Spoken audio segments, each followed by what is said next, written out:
Sets refers to a collection of different aspects. You can have a collection of trees. You can have a collection of trees. You can have a pile of books, or you can have a herd of cattle. So all these are different types of sets. So sets is just a collection of different elements that you can put together. And you can denote a set by a capital letter A, or a capital letter B, or a capital letter C. So sets denoted by a capital letter. And this capital letter should be accompanied by a curly braces.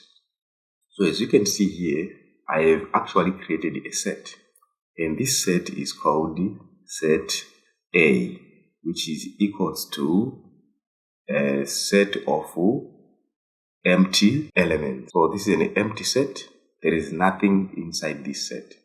So we say a set is denoted by a capital letter followed by equal sign with a curly braces, and this set is having no element.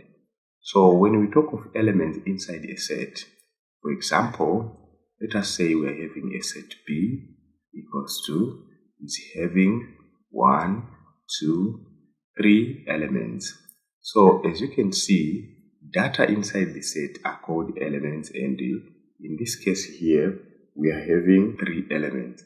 So we can say 1 is an element of B, and 2 is an element of B again, as well as 3 is an element of B. So this symbol that I'm writing like a big E is known as an element.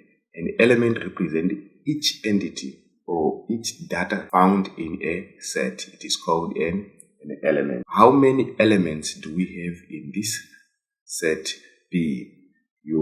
It is denoted by N open bracket B bracket equals to 3. So you are saying the number of elements in a set B is equal to 3. So this is the formula. This is how we count the element in a set. What about set A here? We are saying the number of elements in set A is equals to 0. Let us look into another aspect of sets. Let us take a look into description of sets. There are only 3 ways of describing a set. And the first way of describing a set, you can describe a set through words. And also you can describe a set by a method called listing. Call it by listing method. And the last way of describing a set is known as the formula method. So these 3 ways are very important and crucial in mathematics, because when you want to explain about sets, you have to choose these 3 description methods, either by words. And when I say by words, for example here, I'm saying A is a set, and this set comprises of all the books in the library. Okay, so this is a set of all books in the library. Or you can say A is equals to a set of all let's say even numbers. So this is a way of describing a set of things in word format by using words. And also when you say by listing, say we have a set B is equals to a set of even numbers, so 2, 4, 6, 8. As you can see, this is listing method. I just listed even numbers. And of course, the last method that we can use is by using a formula. For example, let us say we are having a set C, which is equals to, open our curly braces to open sets. So here, let us say X is having elements which are even numbers, where X is equals to 2, n. And the n is nothing but, let's say n is equals to 1, 2, 3, and it goes all natural numbers.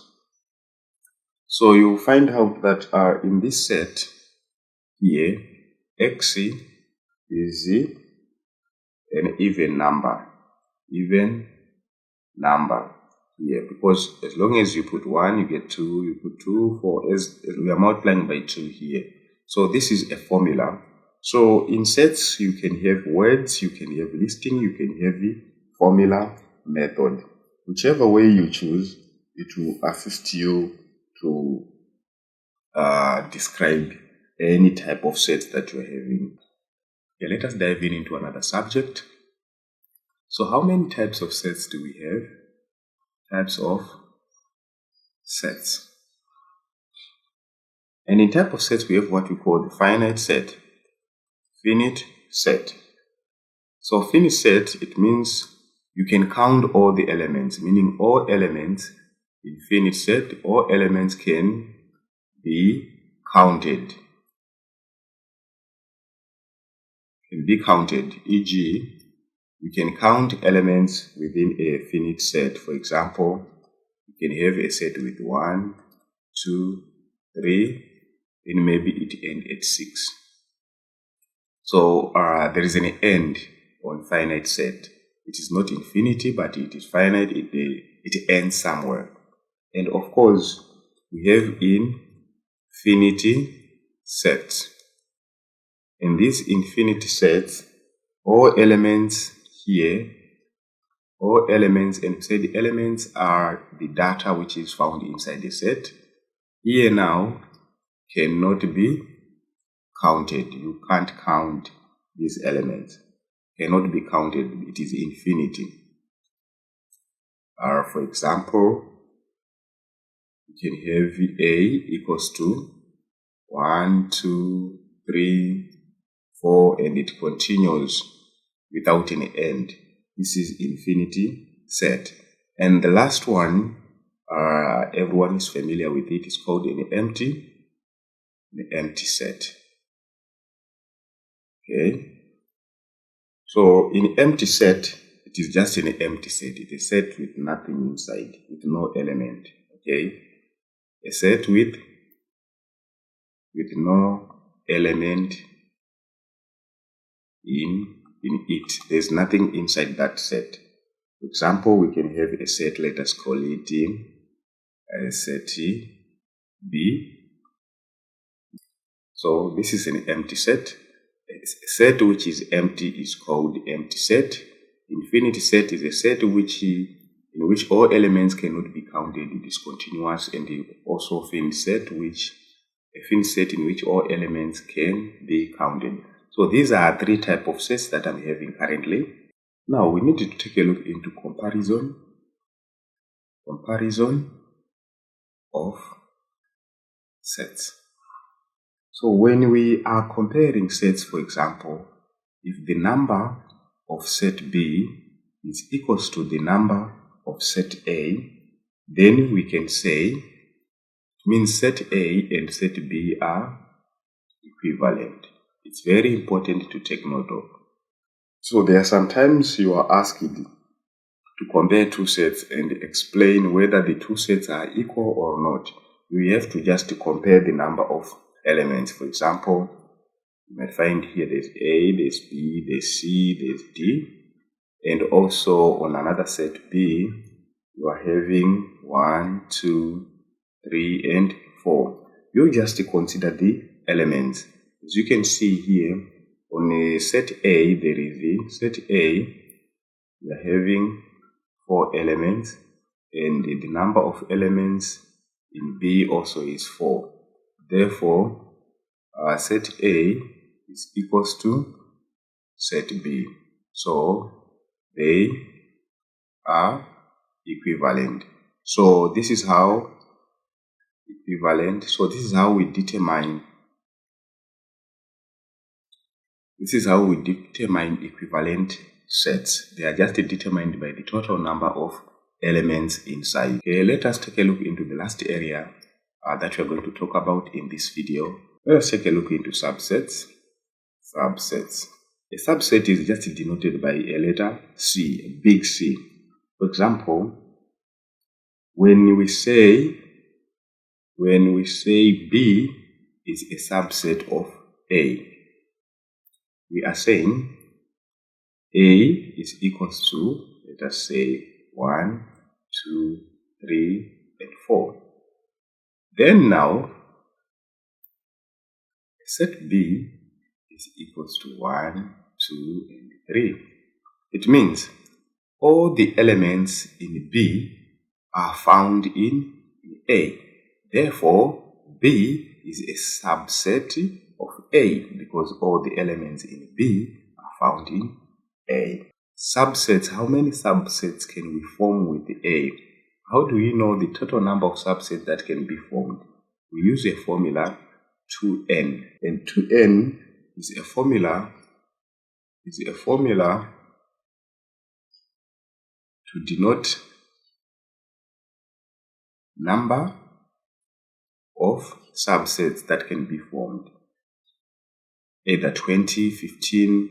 For example, if you are saying C is equals to A, B, and C here, how many subsets are we going to form?